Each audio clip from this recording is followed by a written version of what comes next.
Hi, this is Whisper Robren. Today we'll be talking about Robren 101 Cult Guide. This is brought to you by Purple People Spreading Positivity and the Robren Show, Ideas that Inspire. This is my cult story. The Robren cult story began when I joined the Brahma Kumaris in 1979 at the age of 20. I thought the world would end in 1986, so I gave up my university studies in Melbourne. I only got one more year left and started the Brahma Kumaris Malaysia in 1981 with my brother Tom. We were the first two Chinese BK leaders.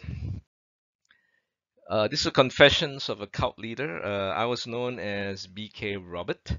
I was with the BKs from 1979 to 1989. The Brahma Kumaris was the strictest religion I ever joined.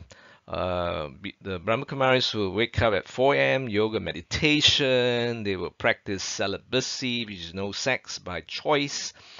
No matter whether you're married or you're single, so we do not eat food cooked by non-BKs, including your mothers. It's very strict. So it's a doomsday cult. In fact, most cults and religions believe in the end of the world and heaven on earth after that.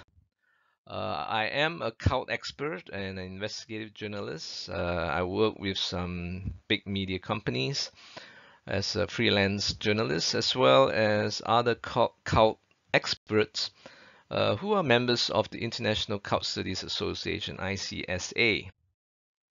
I've also written the Brahma Kumaris memoirs. From what I know, is the only Brahma Kumaris memoirs ever written. So I wrote it during the period of the death of Daddy Guzar, which is the chariot of BK's god Shiva Baba. Daddy Guzar died on 11 March 2021, which is very significant date for the Brahma Kumaris because it's the end of the chariot and the end of the God coming down on earth and the end of Iron Age, blah blah blah. I've written, in fact, implications of this and 5 suggestions to the cult because I do want the cult to improve and change their ways. So I have got a free book for you. It's the BK Memoirs. You can write to me, or you can just go to that link and you can download the ebook. So I went from BK super critic to BK bridger. So on the day before Bap Dada or the chariot Daddy Guza left the body for good um, on the 10th of March 2021, I shifted the paradigm from being a BK super critic to a BK bridger, meaning one that bridges between the BKs and the families and all that.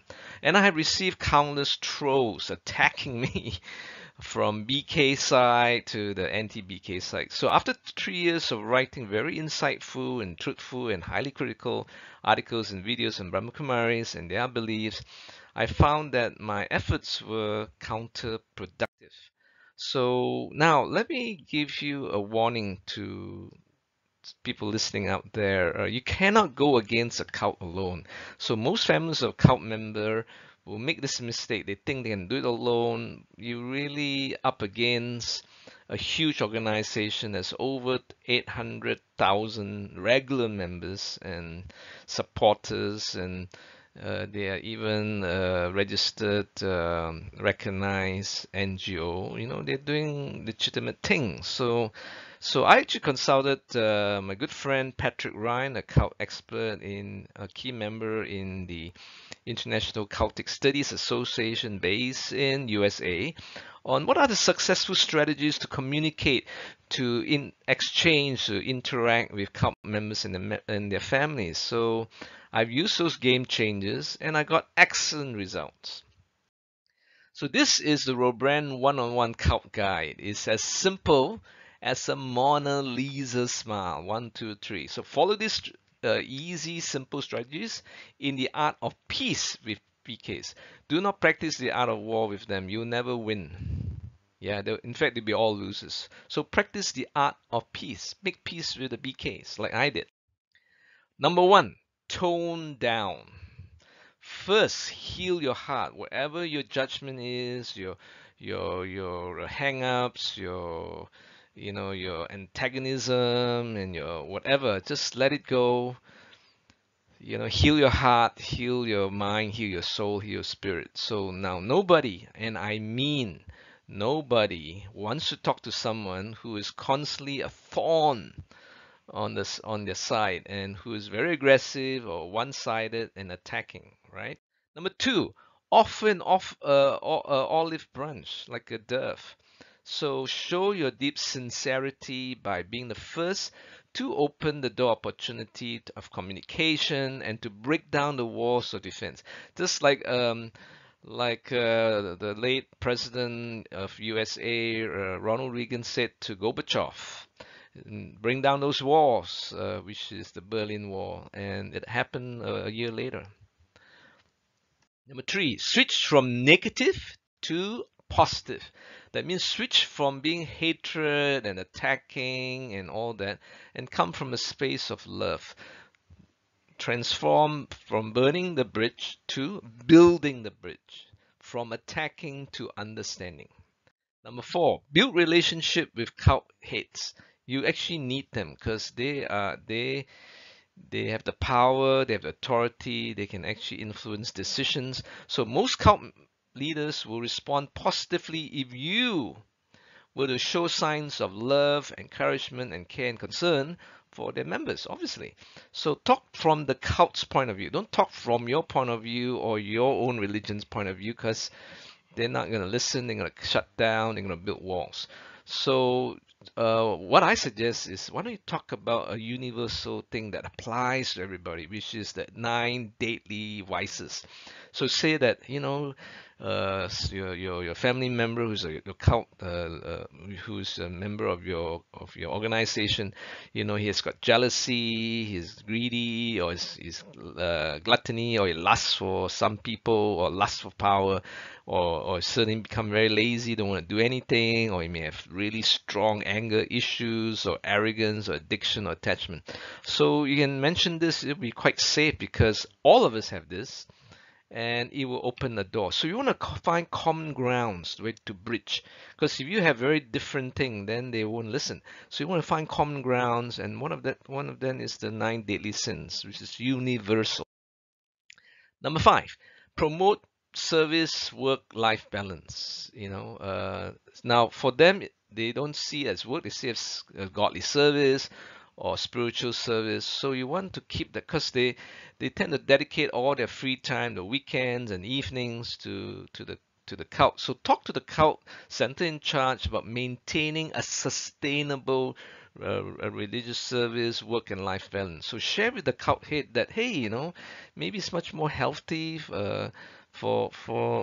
your members to maintain a close bond with their physical family members, because you know that one of the characteristics of a cult is to isolate the members. So that's what we want to do opposite. Number 6, report to the authorities or the police. So there are 6 steps in this. So step number 1, get as much evidence, a website or social media pages, as much details about the founder or the senior cult members. So I identify, because the police don't know what you're talking about, they got no insider information. So give them insider information of the unethical, because normally most cults are legal, you know what I mean? But they're not ethical, because they play on the brainwashing and all that. So identify the unethical damages that a cult makes. For instance, marriage failures, cult isolation, doomsday fears and beliefs, the brainwashing, weird beliefs, or cult excessive lifestyle. For instance, maybe especially in the States, they have all this very rich Christian cults that flies around in private jets and luxury cars and high-end products. Even some Buddhists, you can see some of in Thailand, they are rich, they wear Louis Vuitton. You can see that these are trappings of luxury, and they're really not practicing what they're preaching, their religion. So talk about the excessive bullying or even rape or some whatever the stories are, sexual harassment. Normally they do a lot of punishment of their own people, or even apostate persecution, or even surrendering of their assets and money and investment. Just talk about that, like they're really scamming people, you know.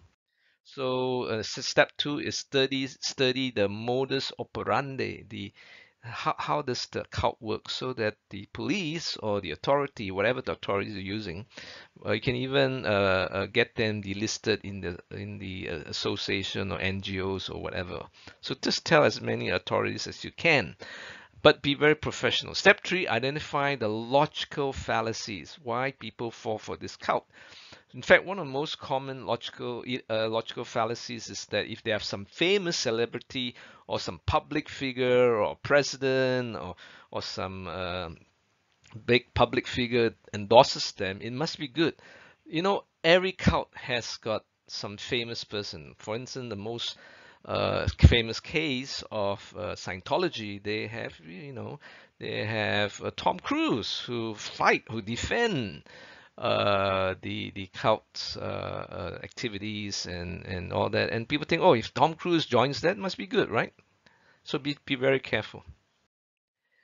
Step number four is get as many victims. You know, people talk. I'm sure there are many groups that are out there in your country or worldwide.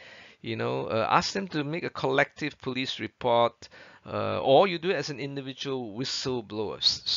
You know, so when there are more and more victims making police reports, just imagine just one versus a dozen making similar police reports. You cannot ignore this cult anymore. So step number five is make a whistleblower complaint to the registrar of societies, for instance, the local money laundering or security commission, if they're raising illegal fundraising, or to whatever the relevant authorities, and follow up closely with those authorities.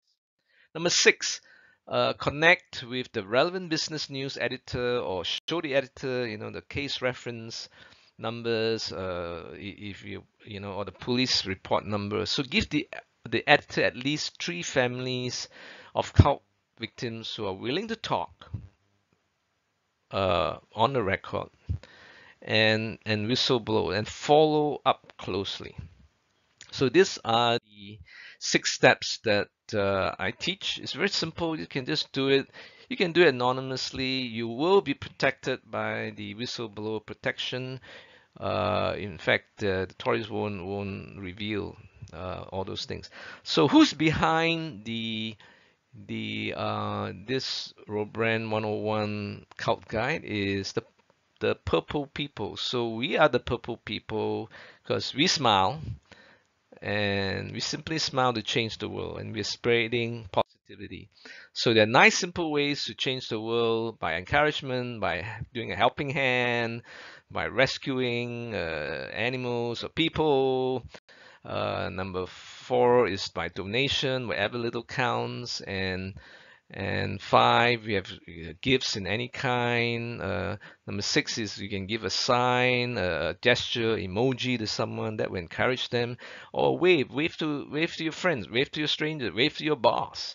Encourage people, and then give people a hug. You know, sometimes you're hurting, and nothing's like a very warm, sincere hug can heal and break barriers. And number 9 is smile, simply smile. So these are very simple ways you can change the world. You don't have to change the world by being a rocket scientist or being a Jesus Christ or Buddha. You know, just change it by these little ways. This is what Purple People is about. So our tagline is simply smile. You're one of us, and we're spreading positivity. Join us. There are links over there. In fact, smiles are free. So let's start a smiling spree. You know, when you smile, the walls break down.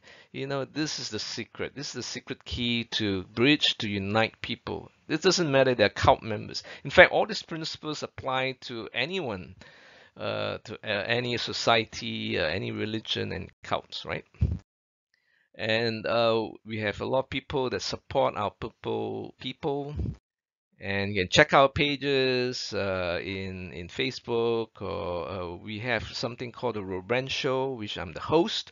So you want to come to our show and talk about your story, come and send in your story, and we want to hear. We want to share with people all these stories. So yeah, there's an email contact. Check out our pages, subscribe, get involved. So the power behind the Robren 101 Cult Guide is the Purple Youth CSR, which I'm the host. I'm the founder. I'm also the founder of the sponsors, which is the Robren Show and the Robren eWorld.